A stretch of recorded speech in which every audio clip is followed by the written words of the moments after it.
ভারতে গিয়ে সাংবাদিকদের ফাঁদে পড়েন বাংলাদেশের ফরিদপুরের শুভ্র কর্মকার। তার কাছ থেকে জোর করে হিন্দু নির্যাতনের বক্তব্য আদায় করা হয় বলে অনুসন্ধানে উঠে এসেছে। পশ্চিমবঙ্গে আসলে কি বলেছিলেন শুভ্র, শুনুন। আগের থেকে অনেক খারাপ অবস্থা, হিন্দুদের উপর অনেক অত্যাচার, অবিচার, হিন্দুদের বাড়িঘর দখল, দোকানপাট ভাঙচুর, মন্দির শ্মশান পুড়িয়ে দেওয়া হচ্ছে, যা ইতিহাসে হয়নি। আর ছোট ছোট বাচ্চাদের জন্য অনেক কষ্ট লাগে, তাদেরকে মারধর করা হয়, তাদেরকে অত্যাচার করা হয়, মা মেয়েদের নির্যাতন করা হচ্ছে। মানে রাত্রেবেলা ঘুমাচ্ছি, সকালবেলা কি বাড়ির থেকে দোকানে যেতে পারবো কিনা বা বাড়ির থেকে আরেকজনের সাথে কথা বলতে পারবো কিনা, এই আতঙ্কে আছে।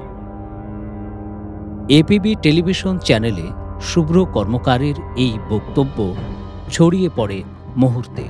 আসলেই সেখানে কি ঘটেছিল শুনুন শুভ্রর বাবার মুখে। তুই যে এই কথাগুলো বললি কি জন্য বললি? বললো আমি যাওয়ার পরে আমার পাসপোর্টটা ওরা হাতে নিছে, হাতে নিয়ে কইতেছে দেশের সম্বন্ধে এই কথা তুমি বলো, এই কথা তুমি বলো। আমি বললাম তুই যে এই কথাগুলো বললি, তো এই ধরনের কোনো ঘটনা ঘটছে আমাকে এখানে? কয় না, এই ধরনের ঘটনা ঘটে নাই। তাহলে তুই বললি কিসের জন্য? কয় আমারে কইতেছে এই কথাগুলো বলো। তো আমি মনে করছি আমার না বললে আমার বই দিবে না, আমার পাসপোর্ট দিবে না, আমি এই জন্য বলছি। শুভ্রর ওই বক্তব্য ছড়িয়ে পড়ার পর তার মা ছেলের জীবন ও ভবিষ্যৎ নিয়ে উদ্বেগে রয়েছেন। চোখের জল ফোরাচ্ছে না তার। শুনুন তার মায়ের মুখে। বাংলাদেশ সাংবাদিকরাই খারাপ, যে কেন এত মানে যারা যাবে তাদের এই সমস্ত বলাবি, তুমি আরো কিছু বলো, তুমি আরো কিছু বলো, এইগুলোই বলতেছে। তারা কি আমাদের খাওয়ান দিবে, পরন দিবে? কিছুই দিবে না। তারা কি এগুলো ঘটছে কিনা তারা কি দেখতে আসবে? দেখতে আসছে, তারা কি জানে? না, আমরাই তো দেখিনি, আমরাই তো কোনো কিছু জানি না। এগুলো কোথাও কি হয়েছে না হয়েছে আমরাই তো জানি না। আমরা তো শান্তিতেই আছি, আমরা খুব শান্তিতে আছি। ওকে ওখানে নিরাপদ, সুস্থ আছে, ভালো আছে না? কিসের কাঁদতেছে, খালি কাঁদতেছে, খালি কাঁদতেছে। আমি কালকের থেকে কোনো খাওয়া দাওয়া করে নাই। ভারতের আরেক গণমাধ্যম দ্য ওয়ালের সঙ্গে পশ্চিমবঙ্গে গিয়ে কথা বলেছেন ফরিদপুরের জেলা ছাত্রলীগের সহসভাপতি অমিয় সরকার।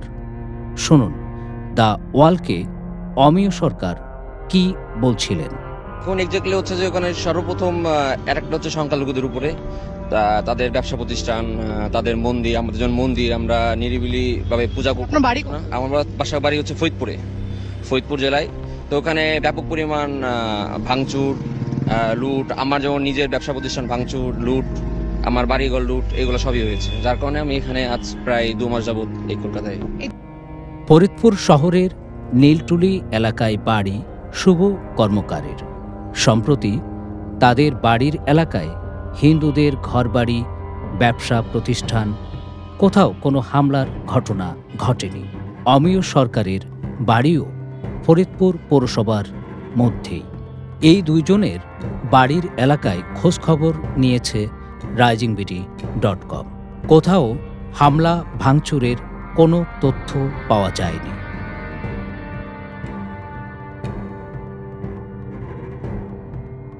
risingBD.com কথা বলেছে ফরিদপুরের পুলিশ সুপার মোহাম্মদ আব্দুল জলিলের সঙ্গে। তিনি বলেছেন, ফরিদপুর পৌর এলাকা তো দূরে থাক, 5 আগস্টের পর পুরো ফরিদপুরে কোনো হিন্দু বাড়ি বা তাদের কোনো ব্যবসা প্রতিষ্ঠানে হামলা, ভাঙচুর, লুটপাটের মতো কোনো ঘটনা ঘটেনি। শুনুন এসপি জলিলের বক্তব্য। এরকম কোনো ঘটনা নাই। সংখ্যালঘুর উপর হামলা বা নির্যাতন এরকম ঘটনা নাই, আমাদের কাছে রেকর্ডেই নাই, কেউ অভিযোগ করেনি, আমাদের নলেজেও আসেনি, আপনাদের নলেজেও থাকার কথা নয়। ফরিদপুর জেলায় এই মুহূর্তে এই সংখ্যালঘু নিয়ে, সেটা হিন্দু, খ্রিস্টান বা বৌদ্ধ যারাই হোক, কোনো ধরনের নির্যাতনের ঘটনা নাই। এই তো গেল এসপির কথা। এবার শুনুন বাংলাদেশ হিন্দু বৌদ্ধ খ্রিস্টান কল্যাণ ফান্ডের ফরিদপুর জেলা শাখার আহ্বায়ক নিতাই রায় কি বলছেন।